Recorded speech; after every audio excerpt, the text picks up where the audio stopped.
perception.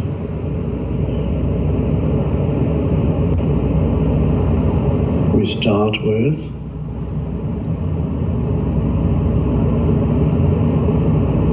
the surface of now, which is whatever we perceive at this moment, whatever you perceive, whatever I perceive. Really, it's the I.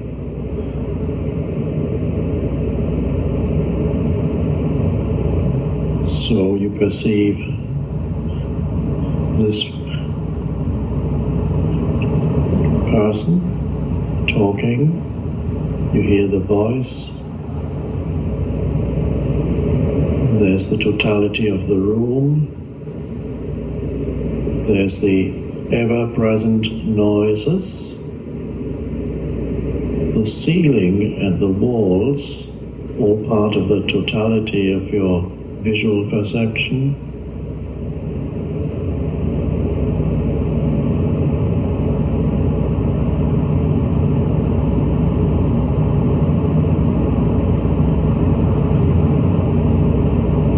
So there's the totality of sensory perception. That's they call it the surface of the now, or you can call it the outside of now.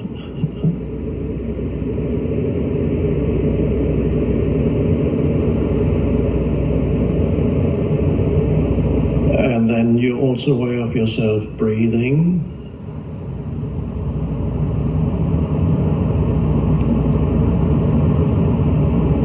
And you may be aware of the energy inside the body.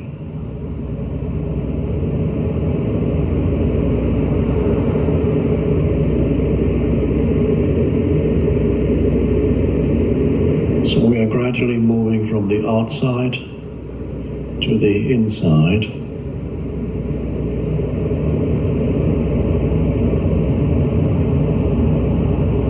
And if you allow the outside to be as it is, although there's nothing special here in this room,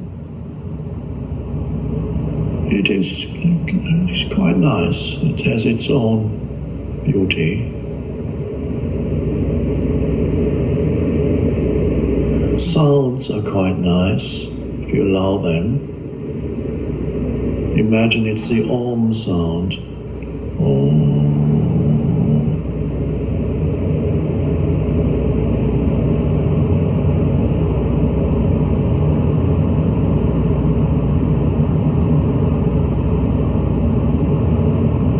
And now comes the really important part. You're aware of yourself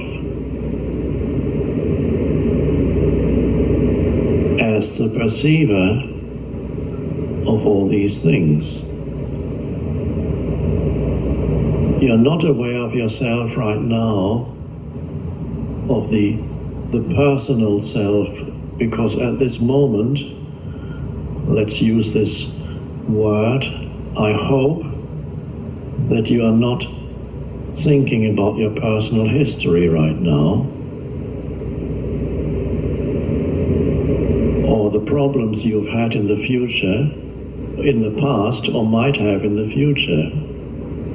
So when I say you're aware of yourself, it's not you're aware of yourself in the usual way, because when you usually say you're aware of yourself, you're aware of the story of yourself, you and your life, you and your position in the world, you and other people, and so on. No, more simple now in our meditation, you're aware of yourself not as a person with a history, but a deeper level of self, and I begin by calling it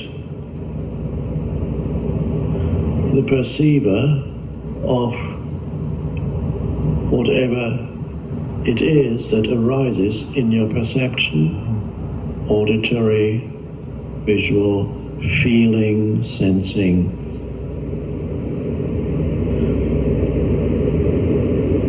So, but who is it that is perceiving this?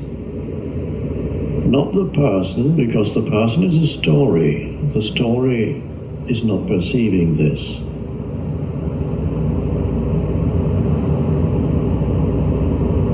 So for a moment, let's not call it anything, but be aware of the simple fact that you are perceiving this, but you don't know what that is, that I that is perceiving. But there's no doubt that that is there. And even if what you're perceiving is a dream, perhaps it is,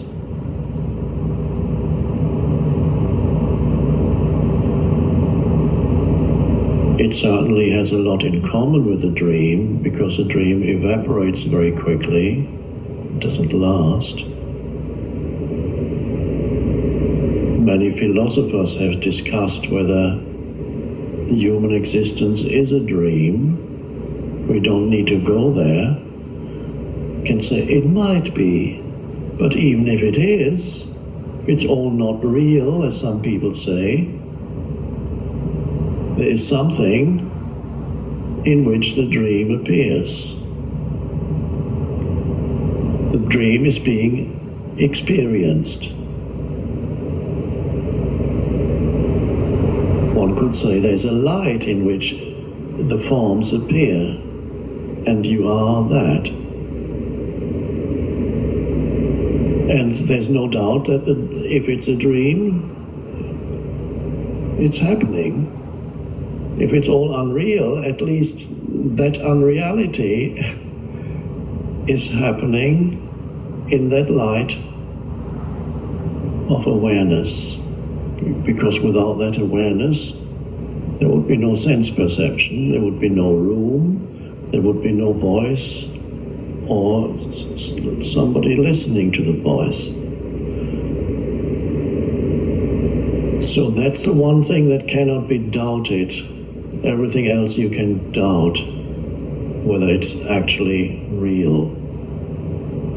And that awareness is formless. It doesn't have a history, because your entire history appears in it.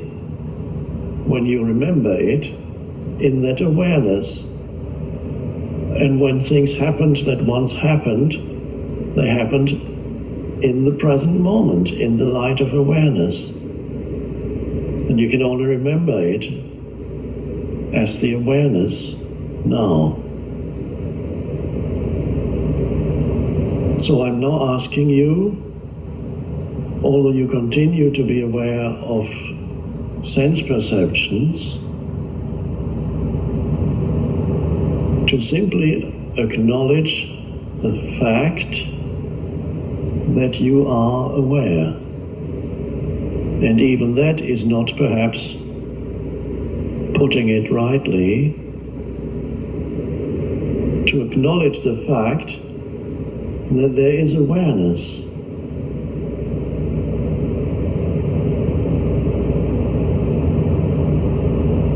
In other words,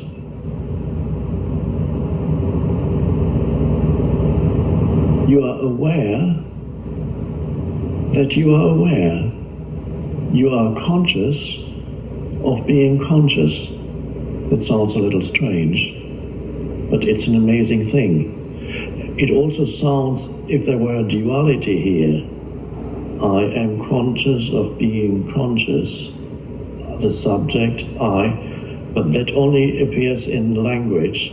In fact, when you are conscious of being conscious, and it's a strange thing, just, and you can't say much about it. It just has no form and no shape. It's totally elusive and yet all-pervasive. Can you feel the fact that you are conscious, or rather that you are consciousness? And that's to sense yourself as that and still be able to perceive all this. And you have long since left compulsive labeling behind when you are aware of yourself as consciousness and then perceive as consciousness. Labeling things mentally doesn't come in anymore. There's just consciousness and forms arising and subsiding in consciousness. Arising, some forms stay for a while. This room stays as long as you sit here. This room arises in consciousness and then you leave and it subsides. But the voice, the words arise in consciousness and subside. Arise, subside. You could call consciousness the eternal gap behind everything, the gap in between everything, the space behind everything, whatever you want to call it. These are just pointers. And there is an intense frequency that arises in you when you become aware of consciousness. It makes the personal self fade out. It burns up the karmic accumulations in you, old stuff from the past, pain body, old mind patterns. And your entire being is vibrating at a higher frequency. That's the only way I can put it. The words may not be absolutely right, but that's how I sense it in you. And that is inherently joyful and energizing to sense this essence in yourself.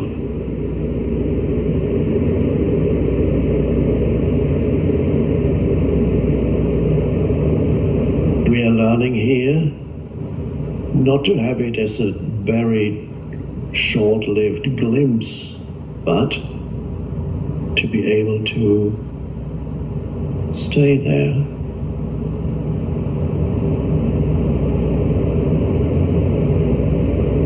And every moment you stay in that,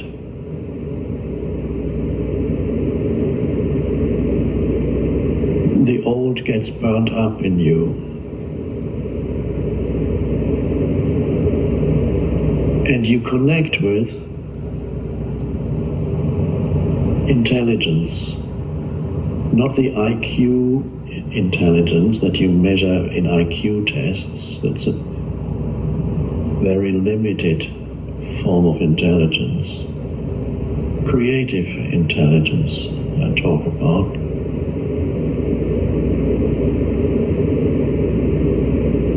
This does not mean that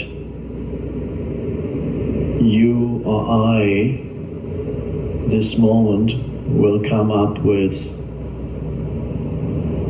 the solution to the problem that Einstein couldn't solve, the unified field theory, or whatever it was.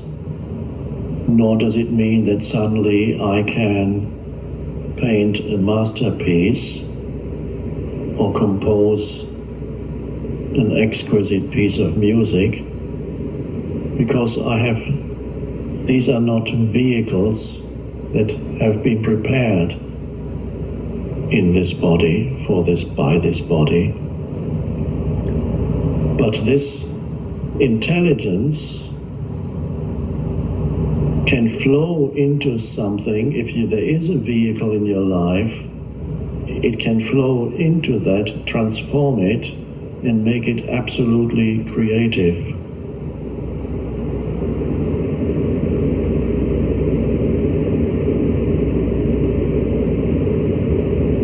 And even that is no more than a bonus. For some people, it may be enough to walk around the planet for the rest of their life in this form as peaceful, intensely alive beings that are astonished at the beauty of all things and bring that vibration of peace that comes with the awareness of pure consciousness. Whoever they meet gets a little whiff of that. And for some humans, that's enough, and they fulfill their purpose here. Others may create some more elaborate forms, but empowered by not the ego, but by the greater intelligence it creates. It can flow into the human mind and body and create through the human form.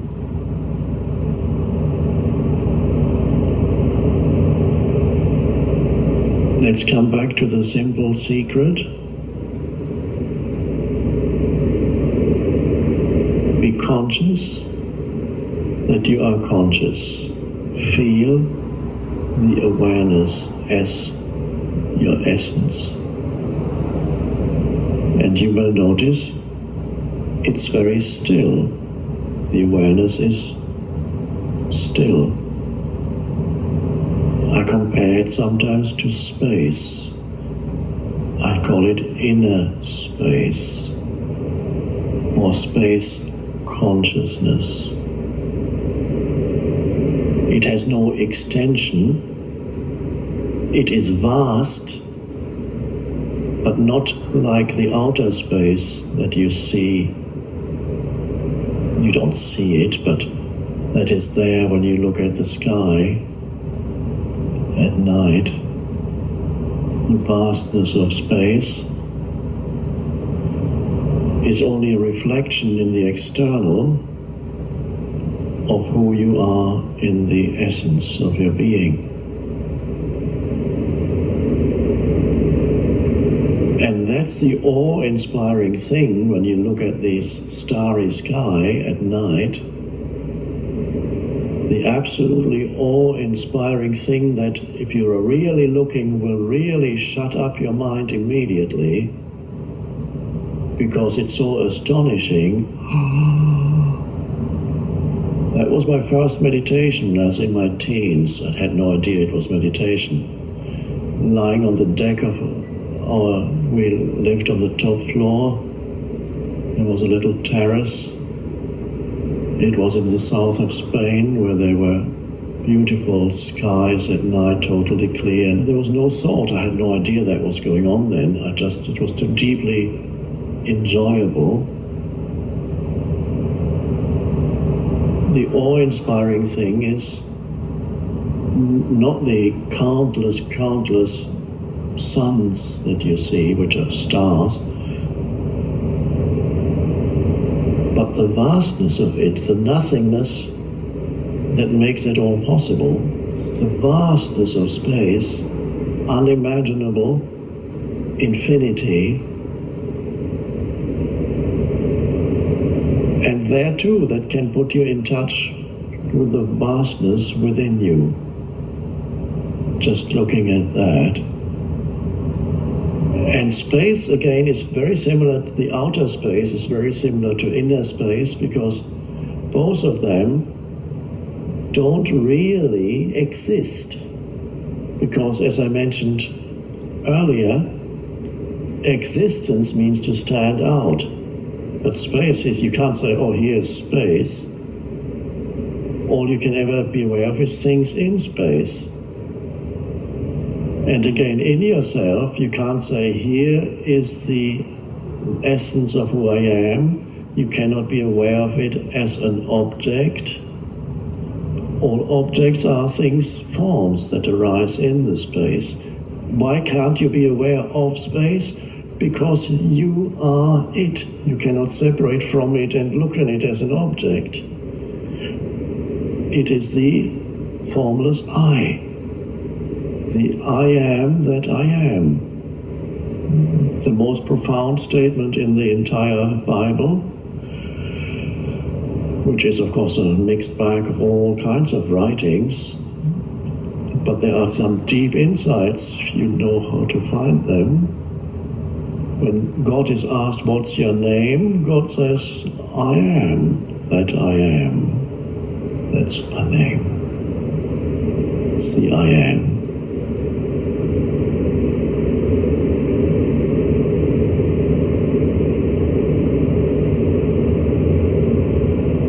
That immediately there's space in you when you become conscious of being conscious. That is space. In any situation you find yourself in, a quick access to inner space, spaciousness, essence, is to become conscious that you are conscious. That's presence. Then, yes, you are still a person, you can function as a person, but you are not trapped in the person. That's the hybrid I talked about. You function as the person, we are not trapped in the person.